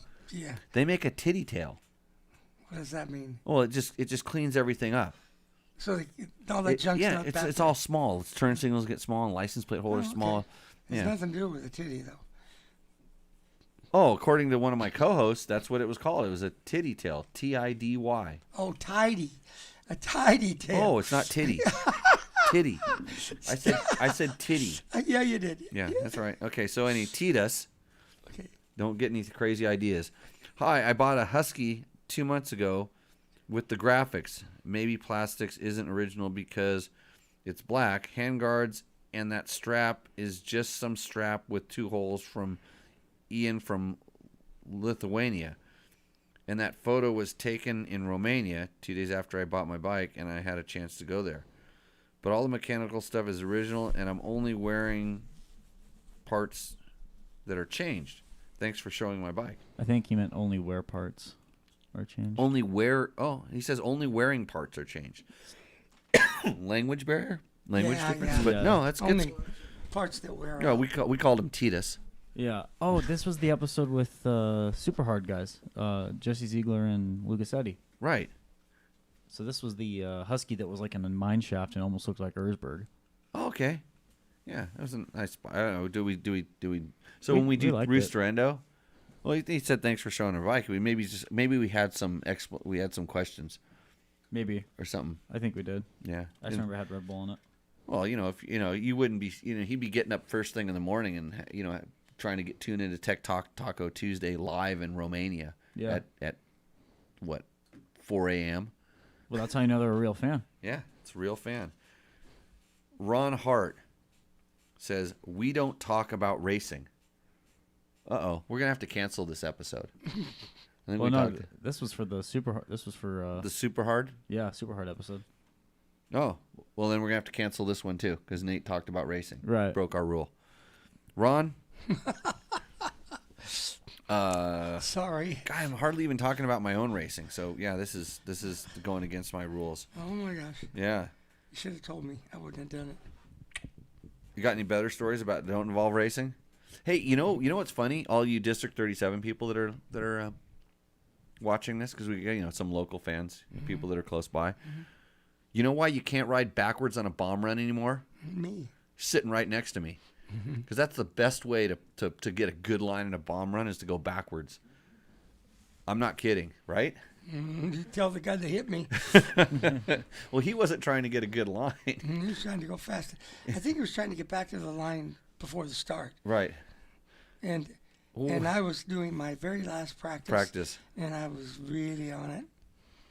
And didn't see him coming over hill. Yep. We met in midair. Mm-hmm. Pretty ugly. Yeah. So- But then they had a bomb room after that.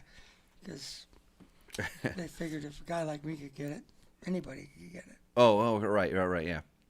But did they said they had to scoop you up though, get you out of the way, yeah. right? Bones sticking out. Oh Jesus. Yeah, really. Yeah, that's why you don't ride backwards on a bomb run. Blood shooting out of this, No. out of my femur, you name it. I was bleeding out.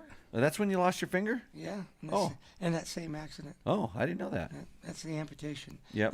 Notice how they're A twisted. little crooked. Yeah, that's that.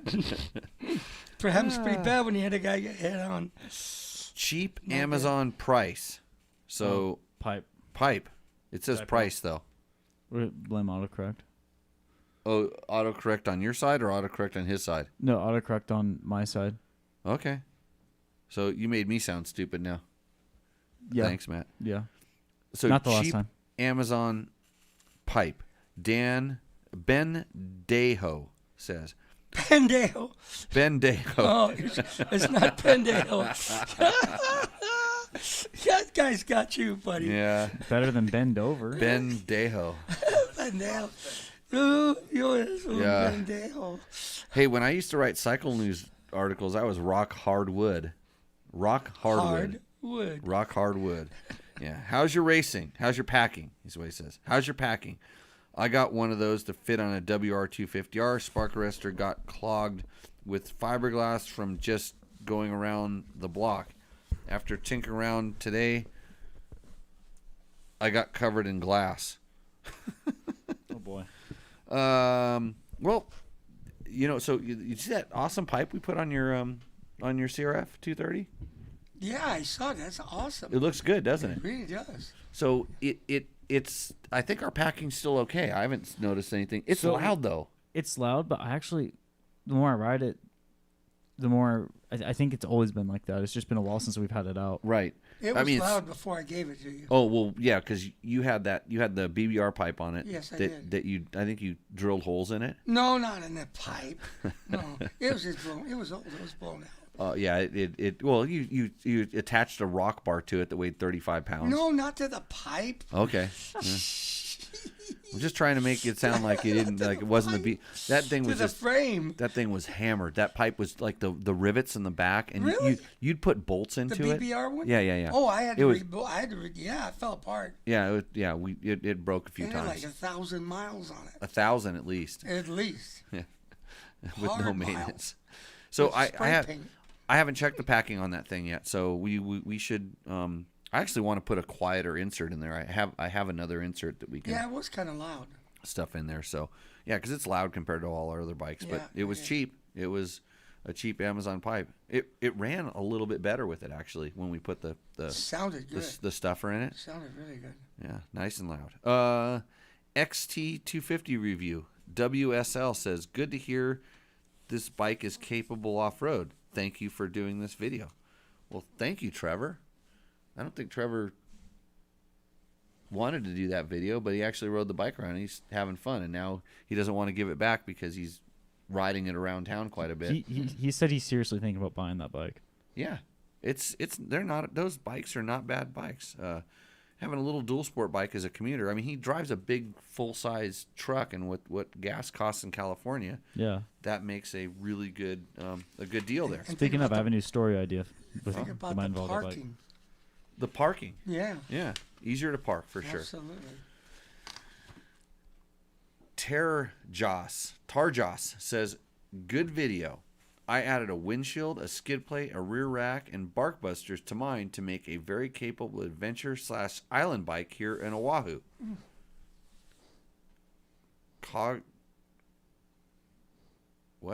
Cognate Dynamics front end and rear. I'm loving it. It must be a aftermarket company, Must be. something like that. So, guy modified his little TTR and he's loving it. How much of an adventure could you go on in Oahu? That jungle's. I'm pretty sure the quality is what makes up for the lack of the quantity. Yeah. The Yeah. quality of adventure. Yeah. Yeah. Unless it's just mud bogs down there. Mud? Yeah, well, it depends on what time of the day. It's probably dry in the morning and then wet in the evening after the thunder showers and stuff. So, yeah, I mean, you definitely don't need a BMW 1200 to be adventuring on Oahu. Definitely. Right. You could probably do 7 adventures on a tank of gas on that bike. So, yeah, cool. Finding neutral. Thanks for showing this super versatile, reliable bike. I just installed SM wheels by ProCycle and a 16-tooth, 45-tooth sprockets on mine. Kept my OEM wheels set up and swap out easily, and he has a true dual-purpose bike. So these are people that are liking the little Yamaha XT225, Yeah. 250. I mean, I swear I've seen that bike around more. Like in Vegas, I'm seeing it more. it's a good bike. I mean, it's funny because I think now it's funny because the Kawasaki, the KL, I always get it, KLR, KLX. KLX now. That one, I think the Yamaha has a little bit on it on quality, and I think it's apparent when you start. If you were looking at those two bikes, I think you can see it. And then the Hondas, I think, are a little pricey. Mm-hmm. You know, I think they're a little priced up, but I'm not sure. Well, I think the Honda's also a lot heavier. The Sierra, yeah. Yeah. And from I want to ride that. I haven't ridden XT for a few years, but they're good little bikes. That's what you have, right, Marlene? No, she has 230, 220. What's hers? Hers is a TTR. TTR 225. 225. 225. I thought you guys had it. TTR. I thought you had an XT for a while. No. The little Cero thing. No. The 225. No. Okay. It was always her bike. Good. Those are good little bikes. It's an excellent bike. She rides it. I rode it just a few weeks ago. I heard you're not allowed to ride it. Yeah, that's what she says. She doesn't want me to. But it's very nice because it's low. Very low center of gravity. In episode number 157, NVMC Rider says, best bike ever, the 90s XR600R. You couldn't break it. It had a lazy boy seat plus suspension, never boiled over. Other than oil changes and filters, you never had to work on them. Which means, Nate, you never have to work on them. I like that. That's me. Dude, that's me. What kind of bike is this? XR600. Oh, it's too big for me. Damn. Yeah, you were an XR200 guy. Yeah, that's Yeah. right. Yeah. I still got one of those. It's pristine. Yeah. Pristine. You I do. You have It's to in one of the sheds. You have to push it down the hill for No, a long ways. I've restored it. You have to push it down a hill a long way so the motor actually warms up so that it'll actually start. Well, that's the one I use in the mountains. Yeah, it's pretty worn out. I still got that one too. I know. In the Tenere vlog, Guido B says, try some Bosley pegs. I've already got Fasst Company impact pegs, so I'm good. He has a Facebook page where you can find his website as well. I am using them, and I'm very satisfied. I think I'm good on the pegs. Man, what an awesome modification that was to that bike. So Fasst Company, I'm pretty sure they'll be pumping those things out because mine are prototypes right now. If One of they the were great to sponsors. say as good as you say, they're gonna go, man. Yeah, they're gonna go. Yeah, they're good. I like those things. So, okay, we got to do Roosterendo. Yep. Well, So Nate, Roosterendo is brought to you by Taco Moto. They're gonna give a $100 gift certificate away to the winner of this segment. And the way that this works is, I'm going to read. Hopefully, they tell us the year, make, and model of the bike. You get to look at the picture. Matt's gonna put it up on the screen. Somebody wins a $100 gift certificate. TacoMoto.co for all of your bike needs. Here's a bike. You get Okay. look at this. I gotta tell you what it is. Oh yeah, you guess what it is. What is that? That's. I gotta get out of this thing.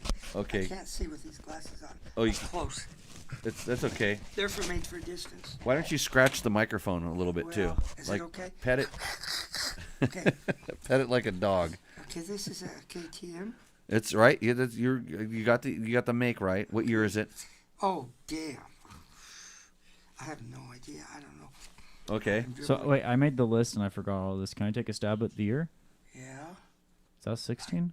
It's a 16. That's right. 500 EXC. It's in Rico, Colorado. Beautiful fall colors. Wow. You've ridden there before. Oh, hell yeah. it's beautiful. Yeah.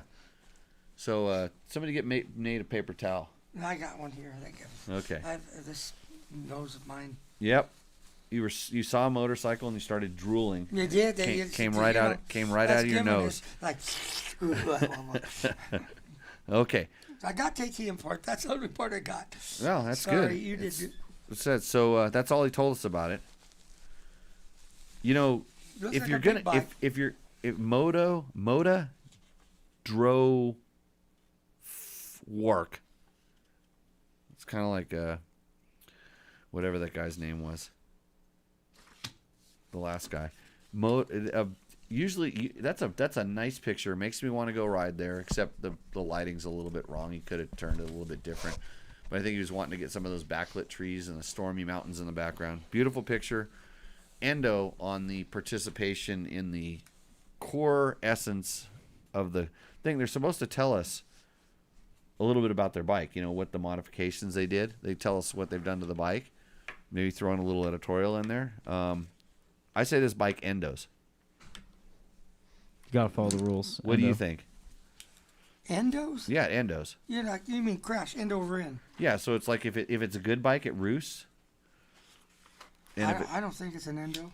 Oh, Why would you say that? The 'Cause forks look like they're rigged out pretty good. they're raked. Why would you say that? Yeah, raked out. Here's a backup one for you there. Am I dripping again? Okay, so you're saying it roosts. Okay, Matt, Endo, you gotta follow the rules. you got to follow the rules. Yeah, you got to put a little effort into it. If you're going to win $100, you're not going to get it just telling us the year, make, and model. The rest of these were email submissions. And I could though. see, and the thing is I can see all the modifications he's done to the bike, but I don't want to talk about it either. So we're going to move on to Kurt Brooks' bike. Okay, here we go. Look at this bike. I don't know how we spawned this one, but 1997. He didn't say the make, but I know it is. It's a Kawasaki KX500 X-Team Green bike owned by Dave Ondas. Oh, really? Yeah, Honest. then raced by Jimmy McCarthy and Best in the Desert. Jimmy is a fellow Club Desert Vipers member. So it has Emig Racing triple clamps to convert the front into a modern KTM suspension and brakes. I don't know why you would do that, but anyways. Suspension set up by Matt at Inside Line Moto. Forks have been changed to open. We are readjusting Nate's head. Thank you. My Now I ears can just see 'em. popped. I Now hope I the can I hope see the 'em clean close. up the audio thing works really good on the Can the you show turn prep. the volume down? You want the volume down? No. So you won't hear me yell. Okay, here we go. Set up by Matt at Inside Line Moto. Forks have been changed to open cartridge by Matt Works Awesome. Oh, that's Okay. Have been changed to open cartridge. yeah, that's strange. Usually they go to closed cartridge. Anyways, That's strange. rear suspension also set up by Inside Line has Emig Racing dog bone to raise the bike 10 millimeters. Scott stabilizer, Pro Taper CR bars with Renthal grips, Cycra handguards, Pro Taper clutch lever, Arc brake lever, and Brembo master cylinder. Wow. IMS Desert Tank, BRP billet gas cap, Guts Racing seat cover, motor built by Matt at Inside Line Moto with porting and crank balancing by Teddy Boyko. Holy mackerel. Yeah, holy mackerel. Boys and reed valve, boys and ignition cover and clutch cover, blue silicone radiator hosers, Holy mackerel. Myler's super cool custom radiators, frame powder coated by. See, it's starting to wonder if he's selling this thing, but it's got all the stuff. Frame powder coated by Thousands MB of dollars Performance. worth of aftermarket. All parts in this bike are either hard anodized, or Cerakoted. Wow, that's a a show bike. show bike. I had to take a look at it. 2-piece clutch cover. Trevor at Big League Racing. That's a pretty cool thing. Having a two, so you can get into the clutch easy. Works connection frame guards and skid plate. IMS Pro Series pegs. Terry Cable billet muffler mount. Galfer floating brake rotors. Steel brake lines by Galfer. W custom wheels on Talon hubs with gold DID rims with blue nipples and stainless steel spokes. Could there be more? I could. Renthal sprockets and DID gold chain. Pro circuit works muffler and pipe. spec bolt, nickel-plated bolts for the frame and motor, and rad custom graphics. That bike, that's a long list. Man, he's got a lot of money in aftermarket stuff. I'm kind of curious what kind of tires he has on it, you know? He didn't. Oh yeah. He didn't mention that. Didn't mention tires. Yeah, I didn't mention the tires. I think the bike, you know, it's Beautiful. funny. It is beautiful. It's well done. It's done. I mean, everything's been done to it, but it looks old.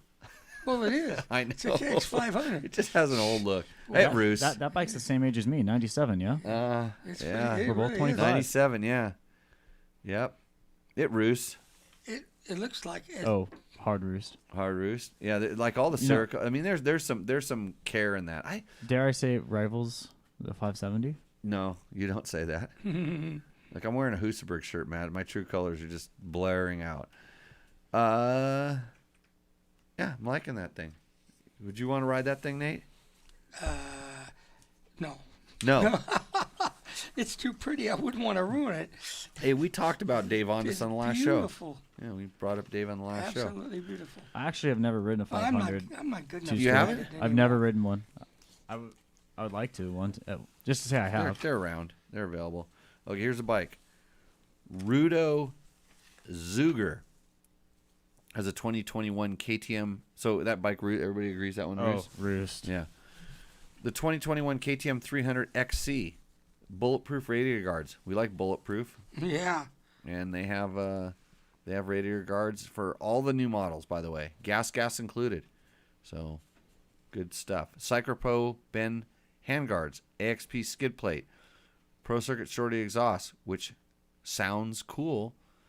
Enduro Engineering case saver. KTM Power Parts 1-inch lower seat. Carapac rear brake rotor guard. Ducati. I had to look up after we said rear brake rotor guard. Yeah. Enduro Engineering front fork shoes with rotor guard. Yeah. Trail Tech radiator fan. 13-tooth sprocket. M59 front and 525 cheater rear with tubeless rear tire varies. That's good. Home built chainsaw mount. I like that. This guy knows his shit. Yeah. I'm sorry. Quit touching. Okay. Quit I was- touching I that was thing. following. What are we gonna do? Like next time, we're gonna put you in handcuffs. Yeah. Yeah, handcuffs, and then just like duct tape you to the Just give me chair. a couple more shots of this now to take care of it. I haven't even finished mine. I just barely had a sip. Home built chainsaw mount. Second set of rims with studded Metis winter friction tires. It's a long ass winter thing, but the best mod is my perfect jetting every time.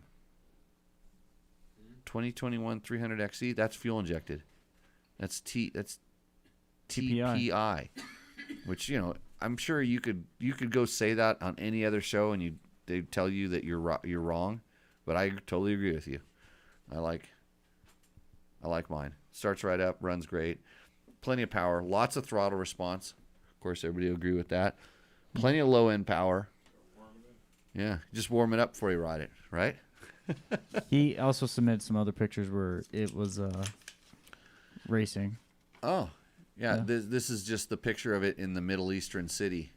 Yeah. Or someplace like that. It looks, I don't know where that's at. Turkey? No. Or is that Miami? Ooh, Miami is not a bad answer actually. Yeah, it's like those buildings. Well, no, those trees in the background don't look. I shouldn't have said Middle Eastern unless it was like Turkey or something like that. But it kind of looks like it looks a little Eastern European, but not really. But look at the cars. There's no way. Nobody has trucks and trailers. Not that. there. Not in the No. East. Yeah, Not in the Middle East. can't afford gas like that. This looks like a very American parking lot. Oh, and license plate's pretty American too. Yeah, where would that be? With those buildings? Zero in a license plate. That'll tell. You know, initially I saw this, I thought it was almost like the Tropicana buildings in Vegas there. Oh, in Vegas. I almost thought it was that, but I don't think they are. Yeah, Those big buildings. yeah, they're tall buildings. Who knows? Can that license plate back there tell us anything? Yeah, that's what I was thinking. If you can zero in on It it. looks like maybe a California It does plate. look like a California plate, but who knows there where you that go. is? That's probably what it is. I think Rito's bike is probably totally Roos, especially since he actually said it was jetted perfect. Yeah. He should complain. Here we go. Here's another bike. Joe Buckwell. John. Joe Buckwell. Should be John. So I'm reading exactly what it says here, Matt. It says Joe Buckwell. Oh. It's spelled Joe, just in case you're curious. Yeah. Yeah, that's what it says. So TTR? So Joe, if that's your real name, Great trail bike. Yeah, it maybe does say Joe there. maybe him and Matt have something No, it should have been John. something going. Oh, it's John. John, sorry. Blame It should have Matt. been John. Blame 2013 KTM EXC 500, Baja Designs XL Pro headlight with a dimmer switch, ODI podium flight handlebars, KTM bend, ODI Emig lock-on grips, double take enduro folding mirror. We like the double take folding mirrors. I like the custom shaped exhaust pipe right The there. dent. You like the dent in the header pipe. Well, do you think a rock flew up and hit that, or he kind of like dropped it in? Probably jumping a rock. Jumping and a didn't rock, quite didn't make it. A Chirby's X Ultimate handguards. Quit playing with your My glasses and. so I can see distance. Oh well, no. Look at this one. Well, that, Yeah, stay up close and quit. Then I can see closer. Yeah, we'll figure this out eventually. No, I can't see distance. Well, it's A Chirby's OEM style composite skid plate. Those are good. I got one of those today. Oil in the engine. He has oil in the engine. Tusk shift lever. Why did he do that? Doesn't that slow it down? If you put too much in there, yeah, you can slow it down, and it can cause it to overheat having too much in there. Yeah. Tusk Recon tires. Kreft tuned OEM suspension, revalved and respun with microfinish. I know that works. Check out www.dirtbiketest.com for a test on Kreft suspension if you're curious. Rig Gear Trails and Dual Sport saddlebags.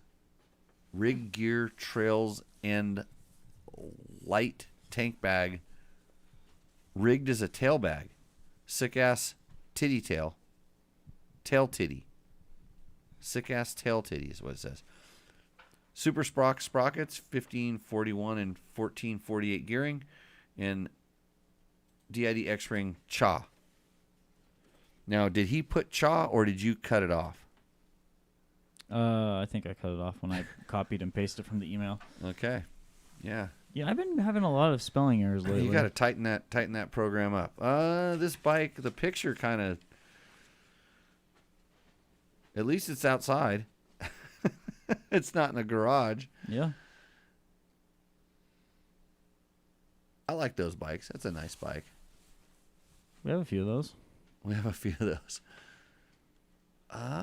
When I say we, he's using it as an adventure bike there. I think dual sporty adventure bike. What do you think? That's Nate? right. Rooster Endo. That's, What does that bike do? for a dual sport, I think it'd be great. Mm-hmm. So to me, it's. Do you think there was a reason he highlighted his dented header pipe? I know. Is that Why a plea? did he do that? Is that a plea Why for? did he show us that? Because we're giving away $100. Mm-hmm. Is that a plea for like a kind of attention? It's like But maybe that's showing- to show you showing that's your an wound? It's off-road trail bike. showing he's using it. Yeah, maybe that's it. Have we really got on people for having like garage queens? Yes and no. Yeah, a little bit. Less. We've done it less time. We haven't done it that many times. That many times. But Not the that ones many that don't look like they're ridden or they're brand new or they're they're for sale. Is that it? That's all of them? This Yep, one's we got- definitely been ridden. That's right. So Nate, here's where it comes down to. I like this. Here's where it comes down to. Okay. Which bike provided you the most enjoyment? I think if I had one of those, Well, no. It doesn't have to do with you. I mean, this show. as a general guy, anybody? Are you talking about? Well, general? it's however it works out. It's the one, no matter whether the bike roosts or endos, it's the one that gives us the most entertainment. Oh, gee. I'd say it's this one here, but then I don't know. This It's one. not. This one isn't going to help us. We got to remember what his name is. Yeah. Oh, we don't even know his name. I know because Matt made it wrong. Oh shit! Forget that one then. No. Well, forget it if we don't know who he is. How can Should we give it to Why'd Joe? you- Should we give it to Joe? Even though his name is John? Well, You like that one. yeah, because it's my kind of thing. That's My all. kind of thing. Yeah, the dual sport thing. Yeah. Okay. But that's only because I'm not racing now. Nate hates If I was KX500s. Wait a Okay. minute. If I was racing, it wouldn't be that one. It'd be one of these. This, Right. Well, probably this one. We don't talk about racing here. It says right here. It's not it says- racing? It says right here on the show. Then why it would says, you want a bike that goes 200? Ron Hart says we don't talk about racing. Are you serious? Yeah. So one of these, that, without regard to racing, right? Just a dual sport or whatever. Right. Joe Buckwell. I mean John. You're gonna get $100 from Takamoto. All right, John. Go and reach out to me at Yeah. takamoto.com. Oh, and he's in the chat. That's good. Yeah. He's here, and it's John. It is John. Yeah. Yeah. No, I confirmed it was John. It was, Yeah. It's John, spelled Jon, not Joe. Just in case. Yeah, where you at, John? So, XR600, my bike of choice to solo the Baja 2000. That says San Felipe Bob. We like it when the people are in the chat too, Nate. We like it almost as much as someone who just grabs their microphone and just grinds on it. I didn't do that. He took it off. No. It's not Where is it? it's not an eyebrow. It's not supposed to be up by your eyebrows. You don't talk out of your I have eyes. no idea. I didn't do it on purpose. Believe me. Okay, I'll believe you. So if you hadn't had story hour here for an hour before the show started, so Nate came in here and he didn't want to mess up the thing, and we put him in the headphones. Did he touch his microphone once? No, it's not until we press In the pre-show. press live. Yeah. Yeah, he was in here just fine, doing everything. Get on the show live, and you just want to start pounding the table, fucking your microphone. Just not photogenic. That's all. No. That's why. So you're distracting by hitting the table. Yeah. You're hitting the table. Like last time, you had a physical microphone. You just kept pushing it away. Next time, I'll figure something else out. Okay. Got it. Do we have any other stories? You got a parting story for anybody? A parting story? Parting story. Don't yeah. crash. Don't crash? Yeah. Yeah. My parting line. Don't crash. Don't crash.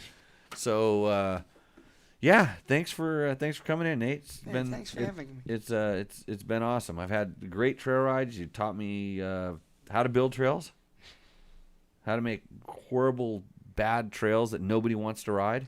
Yeah, those are the best. You wrecked a lot of my friends. I didn't do that on purpose. I know. You know what was cool is I'd take friends that would want to go riding. They'd, oh yeah, we really want to go riding. They knew where I rode, and they always would try to go up there and want to go riding that in our playground essentially.